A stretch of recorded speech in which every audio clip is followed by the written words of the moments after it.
vamos ya a lo que nos ocupa la charla de hoy.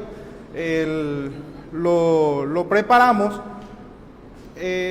coyunturalmente. ¿Qué quiere decir eso? Se está hablando mucho del tema de Big Data, se está hablando de inteligencia artificial y por supuesto hay cosas que son mucho más profundas de lo que se dicen en la prensa o lo que se llega o se alcance a decir por los medios, y ni qué decir a través de la política, porque generalmente la política, como es un arte retórico también, lo que hay detrás, muchas veces no nos dicen todo, siempre van a decir lo que más conviene a cierto interés. Entonces, este enfoque es más académico, mucho más, digamos, tratando de que sea lo más pedagógico posible, es tratar de explicar un poco qué hay detrás de esta nueva aventura, que es la utilización de la tecnología para la obtención de una finalidad que finalmente, valga la redundancia, es ideológica.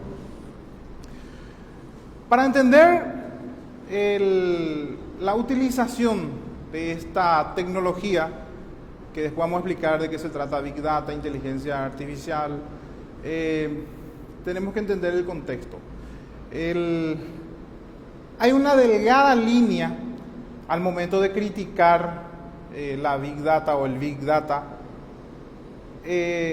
entre una crítica sana y no confundir con el ludismo. Porque yo ya di una charla parecida a esta y algunos creían que yo era una especie de resentido hacia la tecnología. El ludismo es no quiero decir que sea una corriente filosófica, pero por lo menos es un epónimo. Un epónimo es cuando alguien le deja su nombre a una anécdota. Lud era el apellido de un señor que se llamaba Ned Ludd, que era un sindicalista en la época de la Revolución Industrial, que creía que las máquinas le iban a quitar trabajo a los obreros y comenzaron a destruir todas las máquinas y tenían una aberración hacia todo lo que sea tecnológico, porque de hecho hasta ahora sigue muy presente esa idea de que las máquinas van a quitar la mano de obra a muchos trabajadores. Eso es algo muy latente todavía. De hecho, que cuando Milton Friedman, un premio Nobel de Economía, visitó China, encontró varias personas que estaban trabajando con pala y le pregunta a las autoridades chinas, le dice: ¿y estos qué están haciendo? Y están construyendo un edificio. ¿Y por qué no usan retroexcavadora? Que hay tecnología que va a agilizar. No, pero nosotros queremos darle más trabajo a más gente, por eso le damos una pala a cada uno. Bueno, si esa es la lógica, entonces ¿por qué no le dan cucharita, verdad? Entonces, genialmente Milton Friedman reduce ahí lo que es la falacia del ludismo. Las máquinas en realidad no vienen para restar, digamos, desarrollo, sino que a favorecernos para el desarrollo. Por eso le decía que hay una delgada línea al momento en que vamos a hacer una crítica a lo que es, no a la inteligencia, no a la tecnología per se, sino a la moralidad que hay detrás y a las intenciones que hay para manejar esta tecnología en provecho de ciertas ideologías. Como de hecho ya pasó en el siglo XVIII con el cientismo o con el positivismo, que no es otra cosa que el aprovechamiento de la ciencia para la construcción de un ideal ideológico, ¿verdad? Que eso no quiere decir que la ciencia sea mala, ¿verdad? Bueno, primero hay que comprender el bosque, porque si vamos a empezar a hablar de lo que es la conducta propiamente, tenemos que entender de que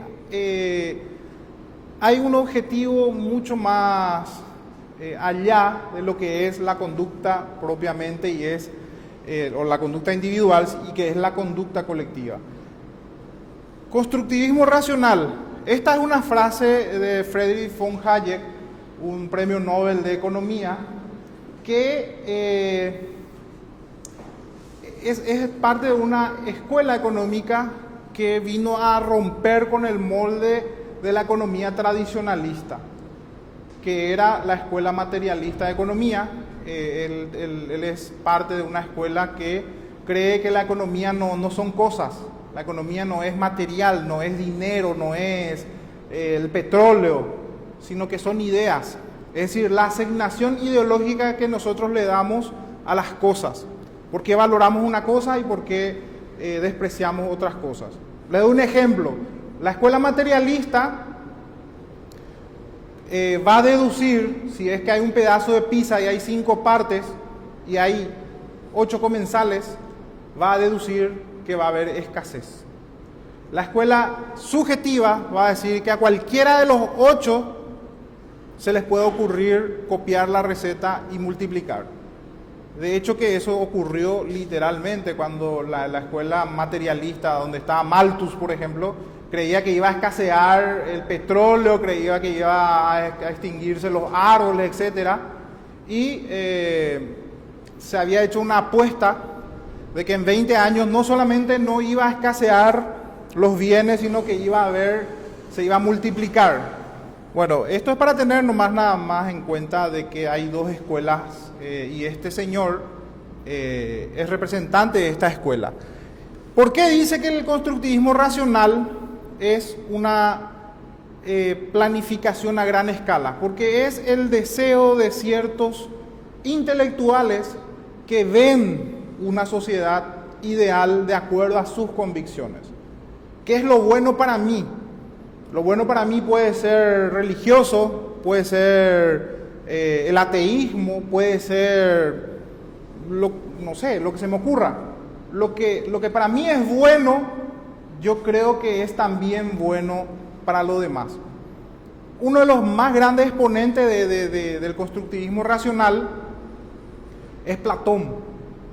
Platón decía que los únicos que podían o deben gobernar el mundo son los intelectuales, porque son los únicos que saben lo que es lo bueno, lo justo y lo bello para todos.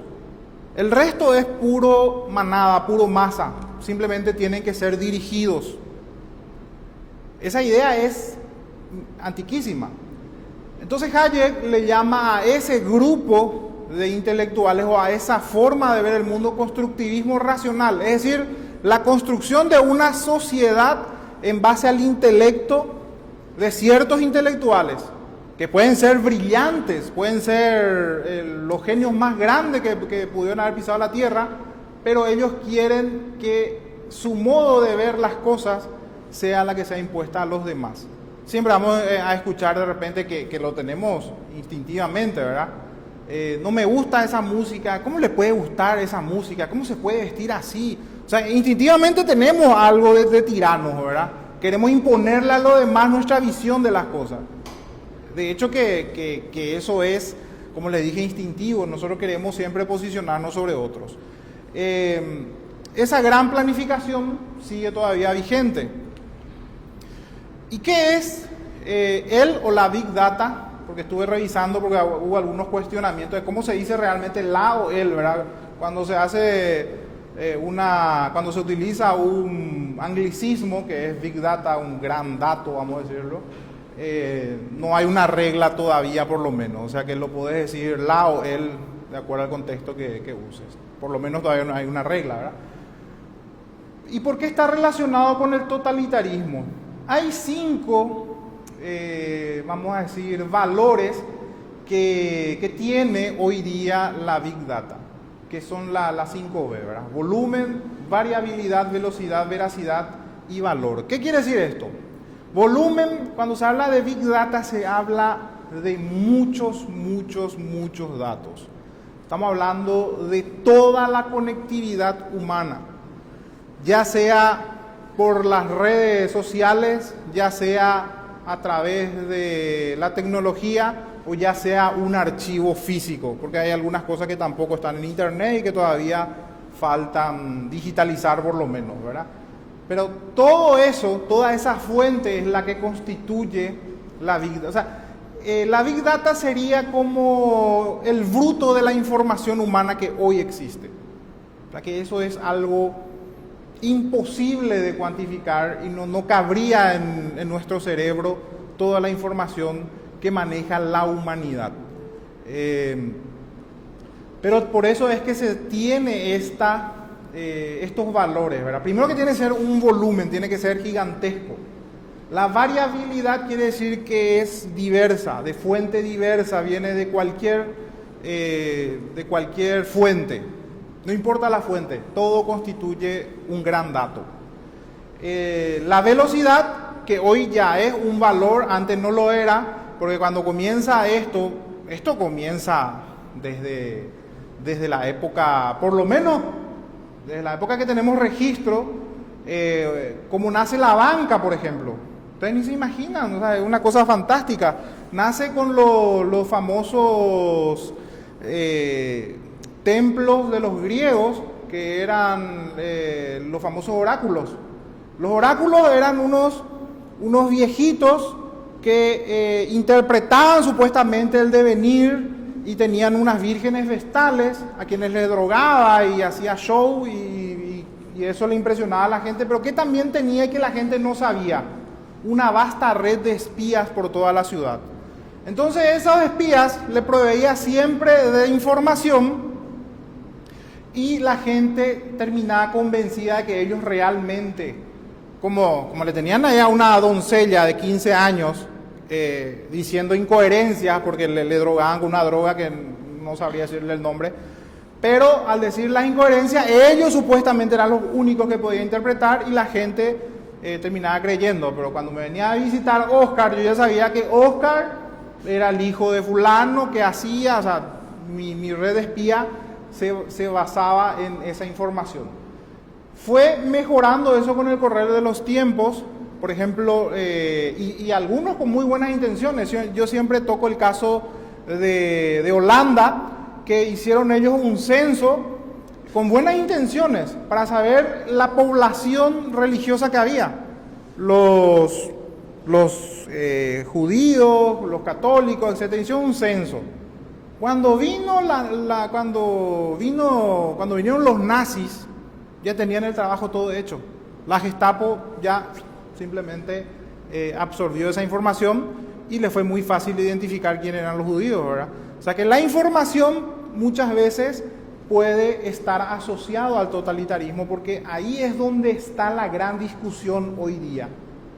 Esa es la gran discusión. Después, lo que a la Gestapo le tomaba 6 meses en algunos casos, a otros 6 años, porque te ponían vigilancia, a qué hora salías, a qué hora te ibas a tal parte, con quién te reunías, tus gustos. Y la Gestapo es una de las organizaciones más eficientes que se conoce en materia de vigilancia, porque tenían detallado, pero toda tu vida. O sea, si ustedes revisan los archivos de cómo se manejaba esta gente, la Gestapo era la Geheime Staatspolizei, la policía secreta de los nazis, ¿verdad? Tenían una información gigantesca, pero trabajaban con una disciplina que solamente los alemanes seguramente conocen, ¿verdad? Pasado el tiempo y con muy buenas intenciones, Walmart y otras empresas lanzan promociones de puntos. Uno se iba al supermercado y para promociones, para ganar algunos descuentos, algunos, lo que fuere, dejaba todos sus datos. Eso con el tiempo se fue acumulando y Walmart tenía lo que la Gestapo, con mucha disciplina y muchos millones invertidos en su seguridad y en su vigilancia, tenían 6 años, Walmart tenía en 1 o 2 días, o en un rato cuando te ibas a llenar tus datos que vos lo dabas voluntariamente. Cuando viene la tecnología, por supuesto, eso viene a ser mucho más complejo, porque ¿qué pasó con la evolución tecnológica? De las herramientas rudimentarias, que era el palo, la lanza, pasamos a la mecanización. La mecanización es la optimización de la fuerza para obtener un resultado, o sea que hacerlo en forma estructurada para obtener mejores resultados o más eficacia. Lo que un trabajador antes de la revolución industrial tardaba seguramente un día en hacer, un trabajador de la revolución industrial lo hacía en horas, o sea que le quedaba más tiempo de ocio. le iba quedando más tiempo de ocio gracias a la mecanización, que fue un gran avance realmente para la humanidad. Luego vino la informatización, es decir, pasar de la mecanización a que nos resuelvan los problemas. Ya le pedimos a las máquinas que resuelvan problemas por nosotros. El gran salto dio precisamente cuando en la Segunda Guerra Mundial las guerras tienen esta particularidad de que a veces dejan grandes inventos a la humanidad, ¿verdad? El caso de Enigma, que era una máquina que fue diseñada por Turing, seguramente habrán visto la película, conocen, que fue para descifrar los códigos de los nazis justamente. Y gracias a eso la batalla de Londres, la batalla aérea fue un éxito gracias a esto, porque se anticiparon a este ataque aéreo, ¿verdad? ¿Qué es lo que hace la informatización? Trata de resolver problemas por el hombre, es decir, pasa a hacer cosas muy sencillas a través de la aglutinación de informaciones y va tomando decisiones en base a las variables que va manejando. Las primeras máquinas costaron muchísimos millones de dólares, por supuesto. Hoy un teléfono celular es muchísimo más avanzado que cualquiera de lo que costó en su momento al comienzo. Y de ahí ya pasamos a la sensorización. ¿Qué son los sensores? Los sensores son mecanismos que toman decisiones por sí mismos, pero dentro de un rango. Por ejemplo, para medir el smog en una determinada ciudad, a tal cantidad de smog, el sensor del fuego, cuando analiza y ve que hay humo, entiende de que hay un incendio y suelta agua y toma decisiones. Entonces, hoy el mundo está prácticamente, por cada ser humano se estima que hay más de 6.000 sensores. Tenemos sensores para casi todo lo que se le ocurra. Hay veces en que a mí me asusta porque yo en algún momento habré pensado que quiero comer pizza y ni siquiera toqué mi teléfono y salgo pi, cuando pone ya me sale sa, ¿verdad? O sea que se adelanta, o sea que es algo ya que tiene que ver con que justamente es lo que nosotros hacemos como seres humanos. Leemos patrones de comportamiento, pero ¿esto qué es lo que hace? Lee patrones de comportamiento todavía no tan avanzado como el ser humano, pero lo que ve es información y dibuja ese patrón en base a la información. O sea que si nosotros hoy hacemos lo que el famoso tatetío, ¿verdad? Y ponemos ahí jugamos con alguien y lo repetimos varias veces y lo hacemos sobre un machine learning, que es el lector o el que va interpretando tus movidas, en muy poco tiempo ya va a tener todas las probabilidades que vos vas a tener, porque te estudia en base a un patrón de comportamiento. Lo que todavía no se sabe es cuándo el ser humano puede cambiar, porque lo que lee la máquina es simplemente conductas,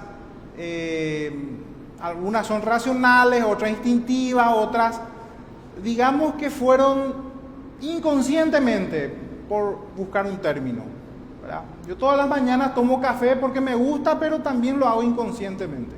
Hoy esta máquina es tan avanzada que en el 2000, para darle un ejemplo nomás, en el 2012, ahora ni me imagino lo que va a estar, si quieren investigar lo que era Target.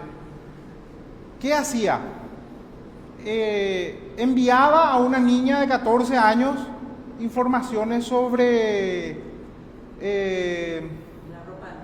ropa de niños, de bebés. O sea, biberón, mejor opción de biberón, ¿verdad? Y los padres dicen, bueno, ¿por qué le están enviando esto a mi hija? Ni la niña sabía que estaba embarazada. ¿Por qué?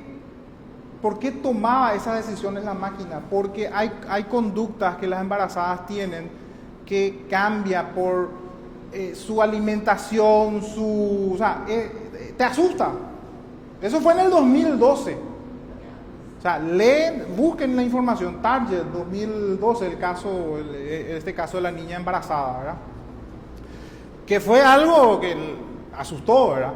Hoy día realmente esto ya es muy avanzado. ¿Qué es lo que se viene?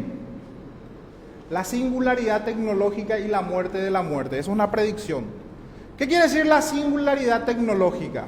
Actualmente la inteligencia artificial todavía, como les dije, no está tan avanzada en materia de decisiones como la de un ser humano.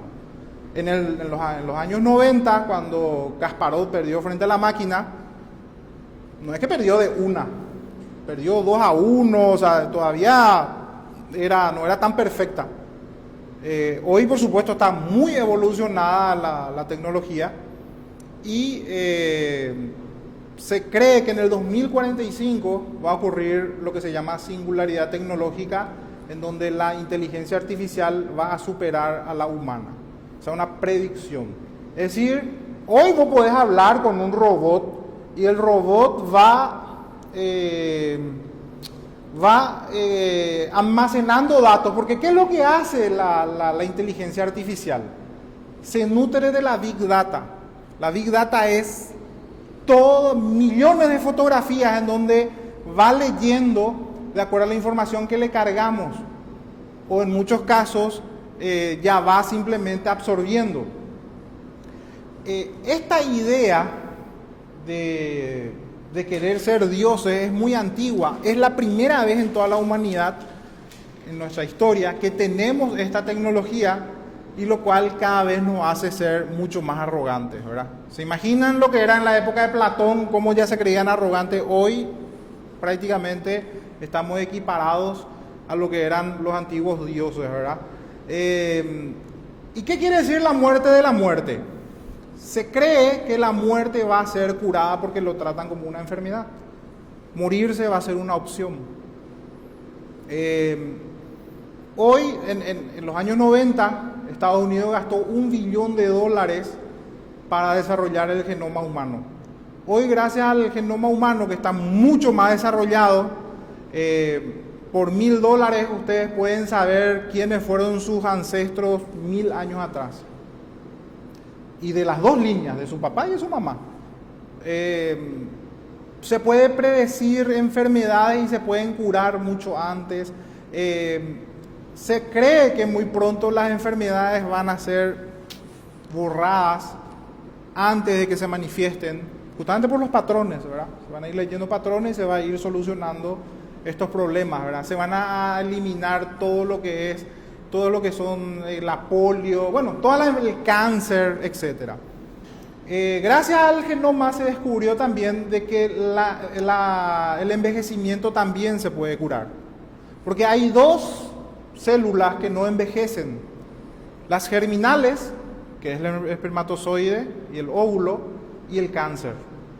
El cáncer, dentro de lo malo que podemos verle, también tiene, vamos a decir, algo bueno, según la visión de los transhumanistas, ¿verdad? De que no envejece, y eso ya se está estudiando, y de hecho que se tiene ya a la primera mujer cero, que le dicen, que es una mujer que fue rejuvenecida, que me parece que es Valeria, ¿verdad? Pero ya supuestamente que el gurú de esto, si usted le quiere investigar, se llama José Cordeiro, un venezolano que trabaja en Silicon Valley, que es una persona muy apasionada por esto, porque él estuvo a punto de morir de malaria. Yo lo llegué a conocer, una persona muy buena, por sobre todo sencilla, ¿verdad? Pero él estuvo 3 días muerto por culpa de la malaria. Y según él, le agarró la malaria la más fuerte. la que va al cerebro, pero por alguna razón fue a sus vasos. Él dice que porque tenía el cerebro muy chico, por eso no se fue al cerebro, pero se fue al vaso y le destruyó el vaso, ¿verdad?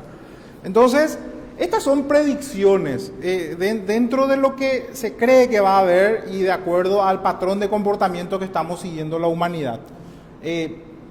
Y también lo que se sabe, porque lo que no sabemos y lo que se está desarrollando es seguramente un infinito mucho más, o sea, un universo mucho más grande. Y en economía, ¿cómo estamos? Ya se intentó y la Reserva Federal ya probó el simulador estocástico. ¿Qué quiere decir estocástico? Probabilidades.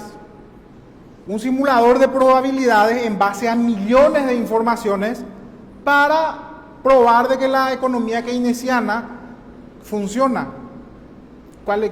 ¿Qué en otras palabras es la economía keynesiana? Tener el control total del comportamiento humano dentro de los rangos económicos. Es decir, cuando libero moneda, cuando hago gasto público, cuando... dentro de la teoría el keynesianismo es fantástico.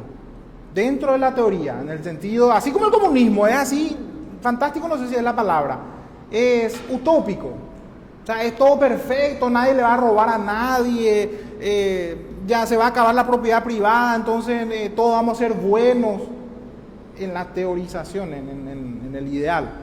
Pero lo intentaron y de hecho gastaron más de $1 billón en el simulador que se llama modelo estocástico de equilibrio general, que es buscar la competencia perfecta, que es, para este modelo, es la no competencia, es una utopía, o sea que es una cooperación perfecta, o sea que eliminar, suprimir la competencia para que todo sea mucho más perfecto y no haya guerra, no haya conflicto.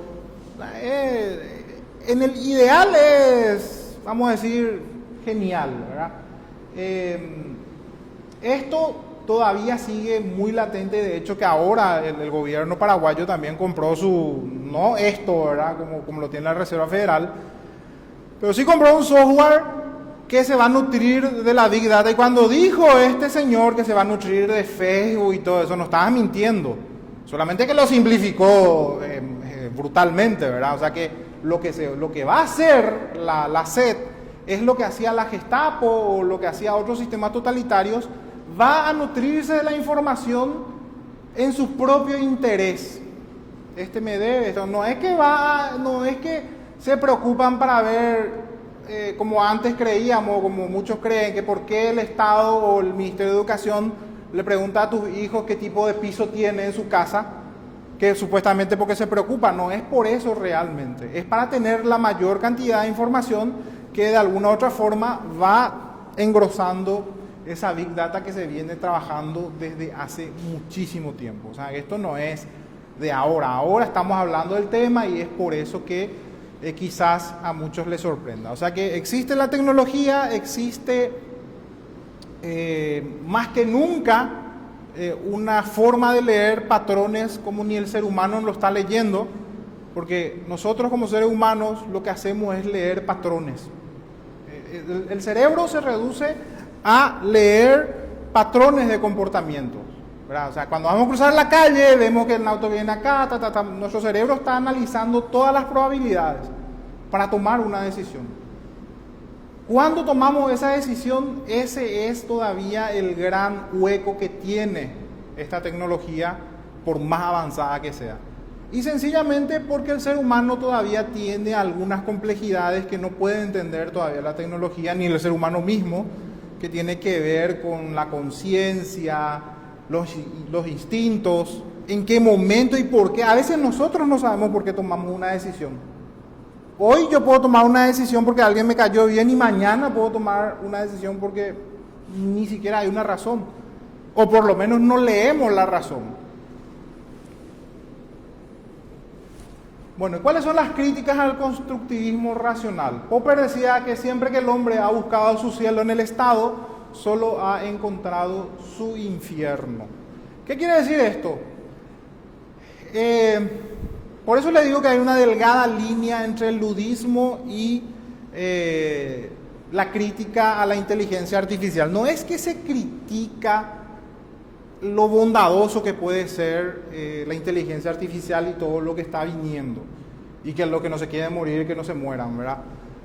O curar todas las enfermedades o todo lo que quieran. El problema está en quién toma las decisiones, porque ese es el quid de la cuestión. Tenemos la información, tenemos la tecnología, pero ¿quién es el que va a tomar las decisiones y en función a qué? Finalmente esto se reduce otra vez al positivismo. ¿Qué es el positivismo? Es la ideología de la ciencia. O sea, es la utilización de la ciencia en favor de una ideología. Yo quiero que, científicamente yo puedo sobrevivir si como carne humana. De hecho que está demostrado, hay tribus que comen, ¿verdad? Eso es la ciencia, pero si yo a eso le pongo un poco de ideología y convierto eso en una práctica normal, lo voy a normalizar. Uso la ciencia para saber que es bueno algo desde el punto de vista biológico, porque lo bueno desde el punto de vista biológico no es lo bueno desde el punto de vista moral, quizás no sea lo mismo, son dos cosas diferentes. La moralidad la construye el ser humano de acuerdo a su cultura, a su tradición, a su religión y a una serie de variables. Pero la ciencia es amoral en ese sentido, no discierne. Entonces, la utilización de la ciencia en favor de una ideología es el positivismo. Y el transhumanismo finalmente puede ser el sueño dorado de los que buscan la eterna juventud, un mundo sin muerte. Quizás sea la razón por la que una corriente filosófica esté queriendo despoblar el mundo, porque no me van a negar que no hay, no le digo que es todo, ni porque a veces cuando decimos eso, no, eso es conspiración, no, eso es bola. De todo hay, tío, como dice el refrán. Hay gente que cree que tiene que despoblarse el mundo, hay gente que cree que hay demasiada gente, hay gente que dice que se tiene que abortar, hay gente que dice que tiene que morirse llegada a una edad, o sea, de todo tipo de pensamiento. Por eso, ¿quién toma la decisión? Tenemos la tecnología, tenemos el conocimiento, tenemos los datos, pero ¿a quién le damos la llave? Ese es el verdadero dilema hoy día. Porque la inteligencia artificial te dice que dentro de poco no va a haber enfermos, no va a haber más accidentes de tránsito. Vos te vas a subir en un dron y te va a llevar hasta un lugar X sin tocar el volante. Y sobre ese punto, ¿quién decide qué se decide, verdad? Este es un automóvil ya dentro de los cánones de la inteligencia artificial. Vos te puedes subir y se va, toda su ruta está digitalizada, ya sabe, ya lee patrones, ya sabe qué auto se te puede cruzar, pero todavía hay decisiones que no van a entrar dentro de ese gran patrón. Un grupo de niños cruza de repente la calle y acá tenés 10 niños, acá tenés una persona y acá tenés el barranco donde vos te vas a morir. ¿Cuál es la decisión correcta ahí? ¿A quién ustedes le van a matar? ¿Le van a matar al niño, a los niños? ¿A este señor que está acá, que seguramente es papá de 15 niños también? ¿O ustedes van a sacrificar su vida y van a... ¿Qué decisión tomarían ustedes? Ese es el dilema de la inteligencia artificial ahora. Porque la inteligencia artificial te va a tomar un dato frío. Le va a matar a este. Porque las probabilidades van a entrar dentro del utilitarismo. Va a salvar más vidas, pero no va a tener en cuenta seguramente que y aunque no sea así, ¿verdad? Nosotros tenemos todavía lo que se llama emociones. La conciencia o como quieran llamarse. Entonces, este es el gran dilema ahora mismo de la inteligencia artificial. Creen que se va a llegar al punto en que va a mejorar o va a equipararse a los seres humanos o va a ser mucho más que los seres humanos. Catón el Viejo, que vivió aproximadamente 100 años antes de Cristo, era un filósofo nacionalista muy amaba mucho su Roma republicana. Y él decía que la razón de la grandeza de Roma era porque se diferenciaba de otras naciones. Por ejemplo, tomaba el caso de Minos, el rey Minos en Creta, que era un tirano, que él decidía todo, o Licurgo, que era un rey en Esparta, donde también era tirano. ¿Y por qué era tan superior a ellos, Roma? Porque se debía a que las decisiones no las tomaba un solo hombre, sino que todos sus ciudadanos que eran libres tomaban, y esas mentes hacían grande a Roma. Y decía justamente Catón, porque por más de que exista, y esto a mí me da piel de gallina, porque estamos hablando de 100 años antes de Cristo, como si fuera que se estaba adelantando a la Big Data. Porque por más que exista un hombre, o sea, nunca ha habido una inteligencia que lo pueda prever todo, decía. Aun cuando no existiera, pareciera que se está adelantando a la Big Data.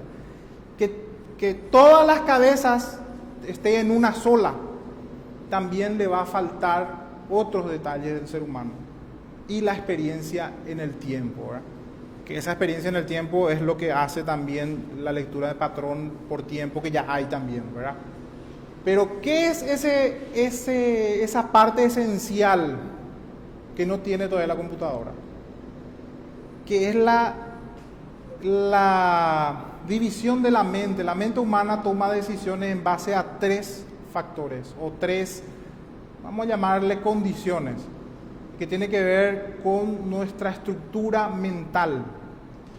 El razonamiento, o sea, la racionalidad, que es el logos, el instinto, que es el ethos, la parte, digamos, atávica, y las pasiones, ¿verdad? Que tiene que ver con las emociones. La computadora lo que hasta ahora está haciendo es leer probabilidades racionales, la parte más chiquita del ser humano. Porque en esas 3 partes que yo les digo, la razón es la parte más chiquitita. El instinto y las pasiones son gigantescos. Por ahí, de ahí viene la teorización de Jonathan Haidt, un filósofo, un psicólogo, que hacía un paralelismo, que la mente humana es como el jinete de un elefante, en donde la razón viene a ser el jinete y nuestro instinto y nuestras pasiones vienen a ser el elefante. Es decir, tenemos 80 kilos de razón frente a 4.000 kilos de instintos y de pasiones. Vos podés ser muy buen jinete, podés manejarle hasta cierto punto al elefante, pero hay situaciones en donde nadie sabe o puede prever con exactitud. Quizás manejando miles de situaciones, de modelos, de escenarios ficticios, podamos tener ciertas predicciones, pero nunca vamos a saber en qué momento de repente puede salir un ratón y el elefante pierde el control, y ni si sos el mejor jinete del mundo puedes controlar a esos 4.000 kilos de instinto, ¿verdad? Estamos muy lejos todavía de eso. Entonces, Catón ya en esa época hablaba de esto, y todavía sigue siendo un dilema, 2100 años después. Nos falta mucho todavía por entender la conducta, para ir cerrando, ya después pueden hacer preguntas si quieren. El estudio de la conducta por excelencia siempre fueron a través del método a priorístico y el método a posteriorístico o a posteriori, ¿verdad? ¿Qué quiere decir eso? El método a priorístico es la deducción antes de que ocurra algo y sumar variables, que es lo que hace también la Big Data. O sea, lo que hace la inteligencia artificial en el fondo son deducciones en base a informaciones y anticipándose a un escenario. Al anticiparte a un escenario es un método a priorístico, porque es antes de qué. O sea, todas estas fotografías que vos tomás todos los días, café, qué marca tomás, todo eso le lleva a una conclusión de un escenario futuro. Y el a posteriori es la observación de la conducta después de que ocurra. Generalmente la filosofía estudiaba el recuerdo versus la tabula rasa es de Platón y de Aristóteles, donde Platón creía que nuestra conducta es un recuerdo del hiperuranio, que recordamos cosas y que por eso actuamos en consecuencia. La tabula rasa de Platón y de Aristóteles, sin embargo, decía que nacemos con un chip en blanco y nos vamos cargando la información. Increíblemente acá está más cerca Platón que Aristóteles, ¿verdad? Parece una ironía, ¿verdad? Porque dentro de todos los recuerdos sí existen, que son los recuerdos del ADN, que fue justamente uno de los más grandes, uno de los más grandes descubrimientos de Gregory Mendel, que es el padre de la genética, que tenemos conductas que vienen de formas ancestrales. No es un recuerdo como él creía, pero es un recuerdo del cuerpo, del ADN, ¿verdad?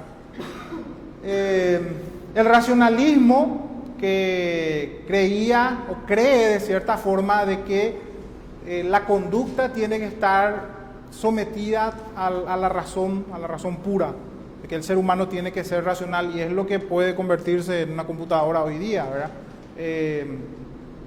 El positivismo, que es tomar decisiones en base a la ciencia.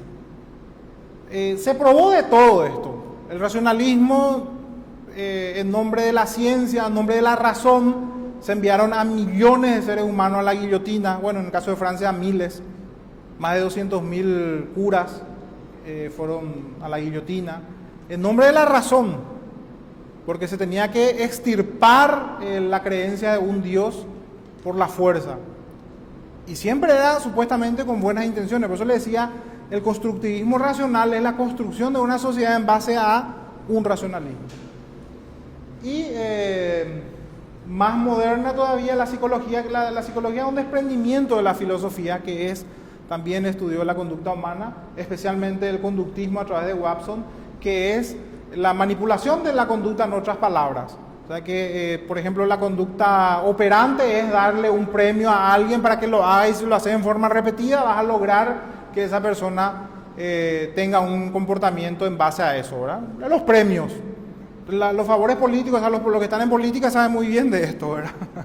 Que es el comportamiento operante, ¿verdad? O el comportamiento condicionado, que es por la repetición y asociación de ciertas cosas, en donde tu mente asocia y comienza a actuar, o sea, tu conducta comienza a tener un funcionamiento, ¿verdad?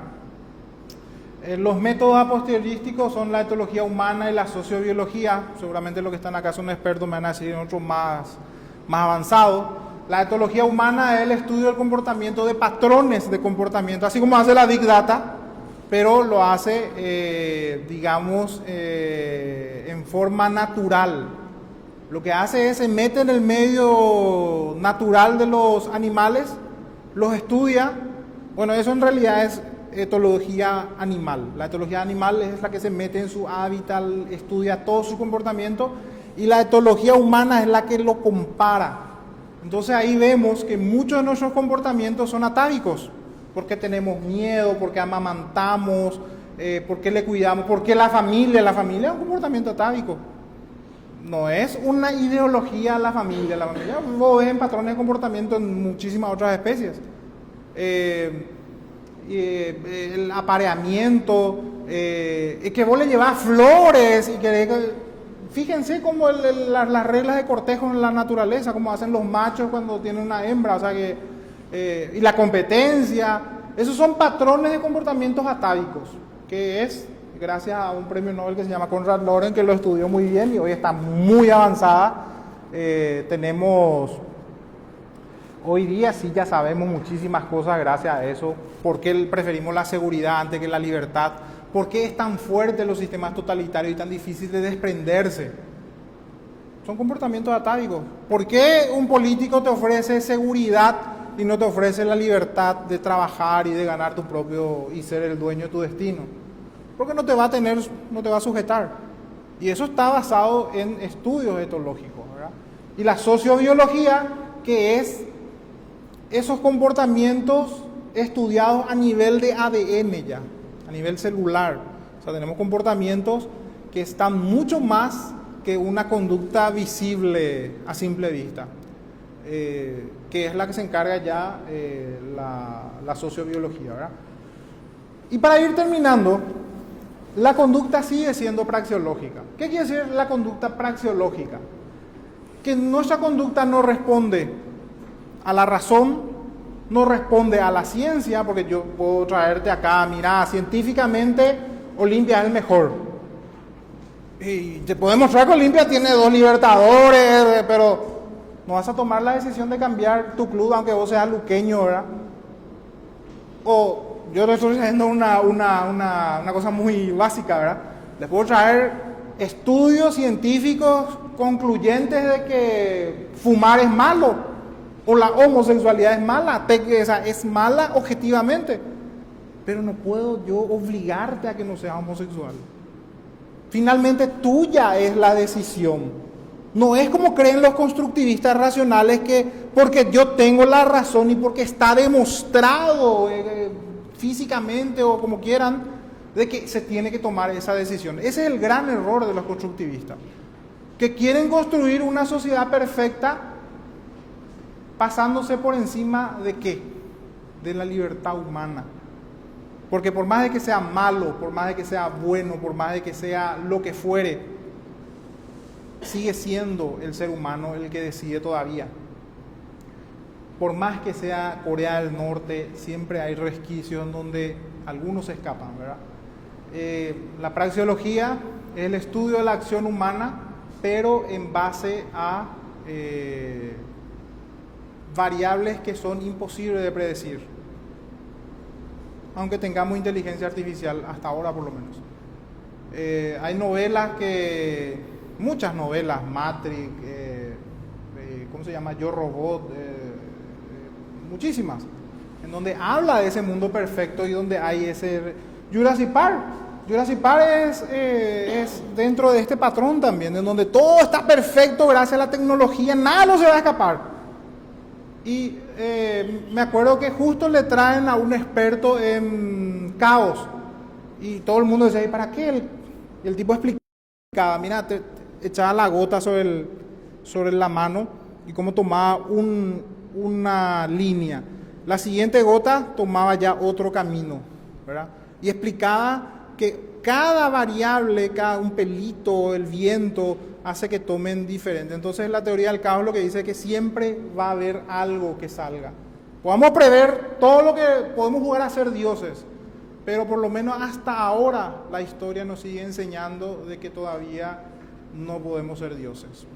Muchas gracias.